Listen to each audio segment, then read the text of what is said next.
Have you ever wondered how lucky we are that some pre-escorted animal species became extinct? Just look at what a piranha looked like 10 million years ago. It was 10 times the size of its modern descendants, comparable to the height of an average 12-year-old child.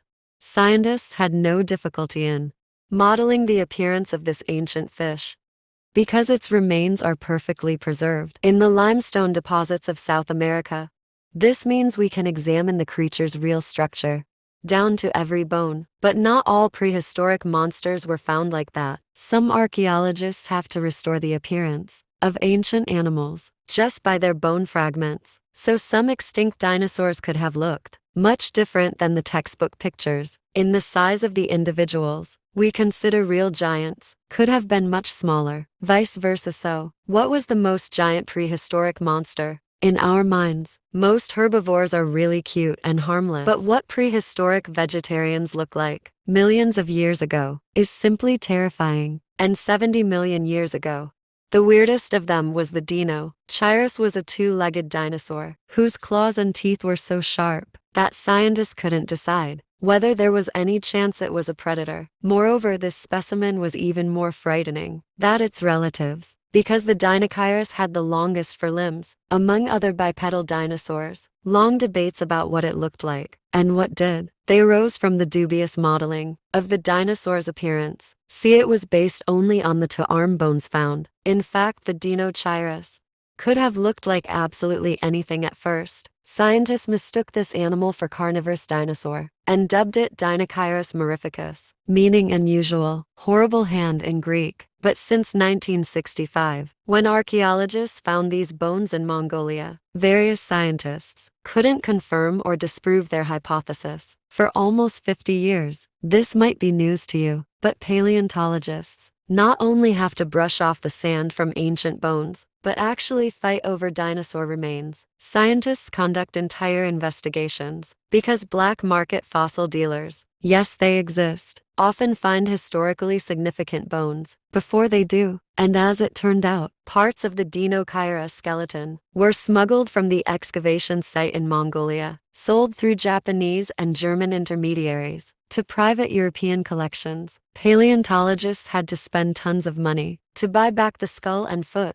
And when, in 2014, researchers assembled a complete skeleton, they discovered that the Deinocheirus was actually a herbivorous, ornithomosasaurian, bird-like lizard. This became clear from the bones. At the end of the tail, they were fused into a single structure, called the pygostyle, which supports the tail feathers in modern birds. The Deinocheirus couldn't fly. It looked like an ostrich, but if it were 4 times bigger. The Deinocheirus was the largest dinosaur of its species. Its length was 11 meters. In addition to the strange paws, it also had a sail along its back, a broad beak, and giant 20-centimeter claws. It looks really creepy, although it's hard to call it an absolute monster. Although the Deinocheirus was as big as the Tyrannosaurus, it couldn't move fast and bite because it was quite fat, and its long, duck face had no teeth. So the Deinocheirus fed on soft plants and algae. Yet it's likely that even this appearance of the dinosaur, carefully restored from the remains, is still not final. In fact, the Deinocheirus was not the only giant member of its species that looks strange. For example, look at the largest Hendersauri taxon, called the Shantungosaurus. Fossils of its species, existing about 80 million years ago, were found in China. And in that case, the bulletins were perfectly preserved. They even had imprints of skin and internal organs, so its appearance could be restored to the smallest detail. In terms of its size, the Shantungosaurus was like 4 rhinos, because its length reached as much as 17 meters. The features of the Shantungosaurus include 5-fingered, webbed hands with thick supporting pads, a single on its back, and a long wide beak. Other ancient animals were lucky that such a giant didn't have powerful jaws and fangs, although there were about 1,400 tiny, chewing teeth on the inside of its cheeks. But it used these small blades only to grind tree branches and pine needles. Even though the Shantungosaurus didn't eat meat, this titan still looks terrifying. Now imagine the same monster, but twice as large. That's what long-necked dinosaurs, like the Titanosaurus, Brontosaurus, Apatosaurus, and Bronchosaurus, looked like. They were all somewhat similar, but different in body size, head shape, and neck length, which paleontologists determined by the found vertebrae, but sometimes they just made scientists more confused. That's what happened when they examined the remains of the Diplodocus, the largest long-necked dinosaur that lived 145 million years ago. At first, scientist David Gillette thought that this dinosaur could attain a maximum length of 54 meters. Then it turned out he miscalculated the vertebrae, and in the end, it became clear that the size of the Diplodocus was much smaller. The dinosaur reached only 35 meters. But even with this length, Diplodocus remains the record holder among herbivores. Imagine 6 giraffes lying on their sides. That's exactly the length of this dinosaur. Its neck alone was 8 meters long.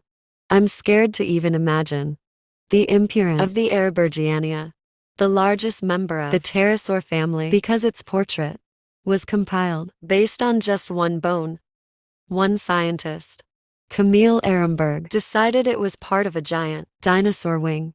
That fossil reached 60 centimeters, and that's quite a lot, considering that a wing consists of at least 4 similar bones. However, researcher Douglas Lawson is it that the bone was a cervical vertebrae, even though the controversy is still ongoing. Various websites, textbooks, encyclopedias, and movies depict the Arambourgiania as a pterosaur with a wingspan of 14 meters. But what if Douglas was right, and the found bone was actually cervical vertebra? It may even have looked like the flying docus. Then this pterosaur could be 10 times bigger than it's depicted. Now, after all, the Arambourgiania would need a larger body to hold such a neck on its shoulders. It's hard to imagine what predator would venture to hunt that beast, especially since, at that time, carnivores didn't surpass some herbivores in size.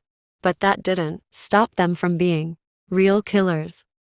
Scientists still can't understand why most people consider the Tyrannosaurus to be the main maniac killer. Prehistoric times, well, many other extinct carnivores were no less intimidating. For example, the Allosaurus, which lived 155 million years ago in the same area, was also very similar to the T-Rex. The Allosaurus also walked on its 2 hind legs, had a massive skull and a short neck, a long tail, and reduced for limbs. Some individuals could be as long as 12 meters, which is like 2.5 alligators. The Allosaurus was distinguished by crests above the eyes, along the lateral margin of the nasal bone, and on the back of the skull. Except they weren't as big as those of the Spinosaurus, whose name even translates as spine lizard. It lived 95 million years ago in South Africa. At first, paleontologists found only a fragment of its upper jaw, 19 teeth, and 13 vertebrae. In 1936, researcher Ernst Stromer, who discovered those remains, trying to reconstruct the dinosaur's appearance. According to paleontologists, the Spinosaurus could walk upright and keep its balance thanks to its long tail, and the dinosaur itself reached 14 meters in length. And that's like 9 modern-day iguanas, which there is certain resemblance to the Spinosaurus. But almost 80 years later, scientists Nizar Ibrahim, Paul Sereno, and Cristiano del Sasso claimed that the ability of the Spinosaurus walk onto legs with that physique just incomprehensible. The researchers collected enough remains to create the most accurate illustration possible. Thus, we learned that the Spinosaurus' center of gravity was actually pushed forward. This allowed the dinosaur to keep its balance and, most interestingly, enabled to move through water. That discovery changed the whole picture. The new data helped to find out that the dinosaur skull shape was also different from Stromer's drawing. In fact, the Spinosaurus head was long and narrow, as in modern crocodiles. But the primary features of its appearance, recognized by all scientists, were its neural spines. They formed a kind of sail on its back and grew to almost 2 meters. The sail was believed to perform the same function as the hump in camels, thermoregulation.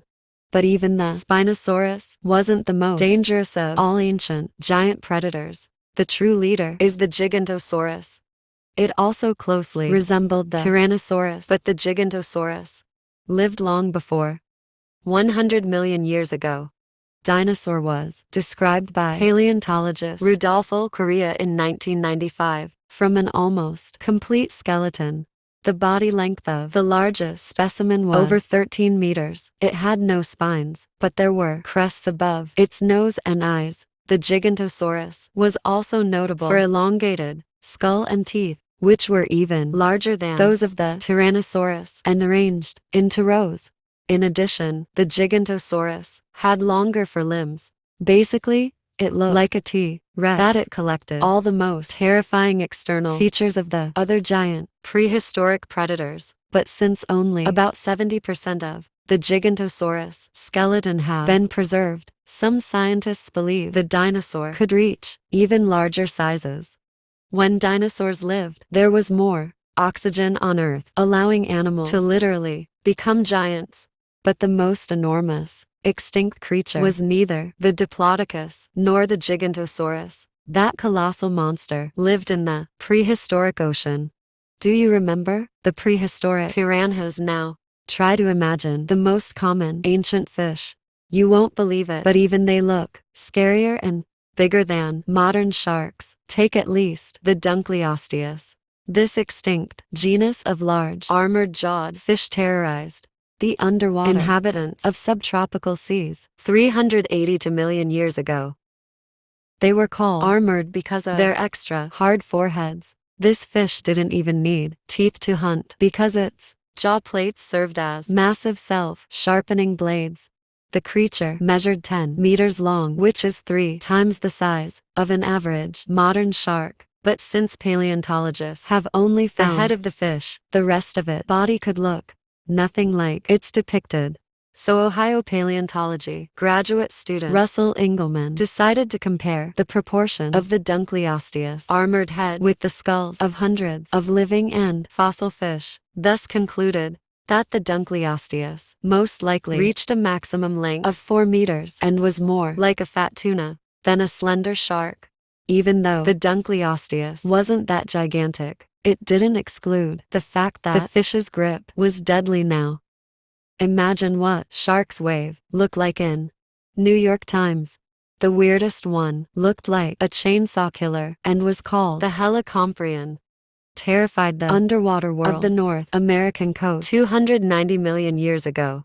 The fossil remains of this fish's jaws are something like a serrated world, consisting of 150 sharp teeth, folded into a spiral. The Helicoprion could use it to literally saw the flesh of its prey.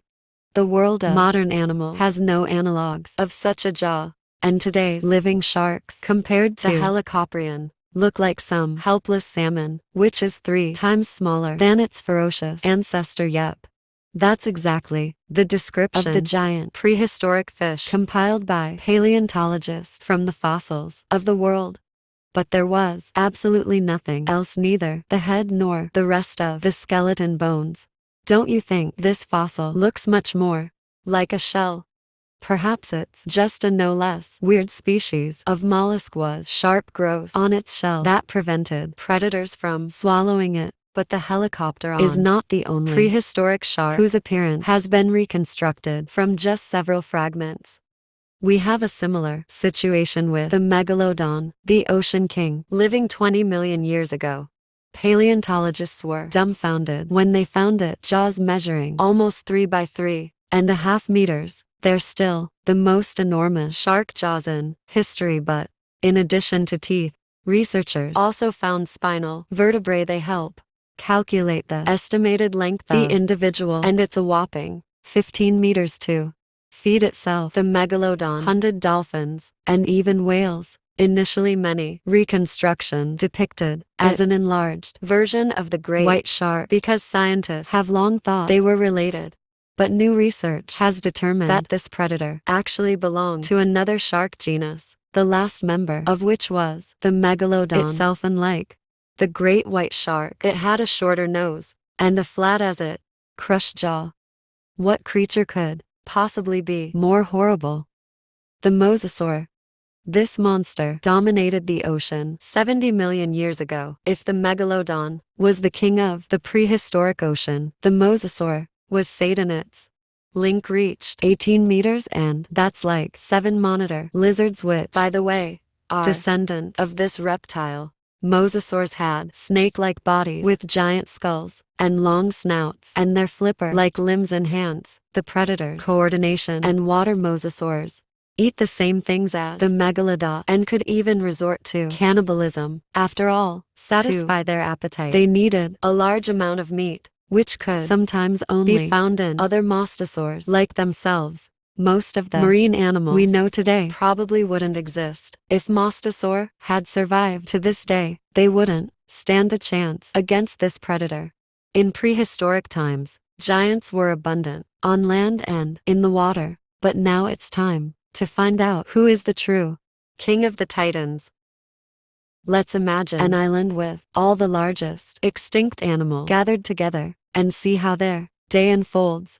The Diplodocus is chewing jingo leaves near the ocean shore. As usual, it doesn't even look around. This ancient lizard isn't afraid of any predators, and no wonder, because it would take not just one or two Tyrannosaurus to attack such a giant. Moreover, the Diplodocus may turn out to be even bigger than described by scientists, in reach a length of 55 meters.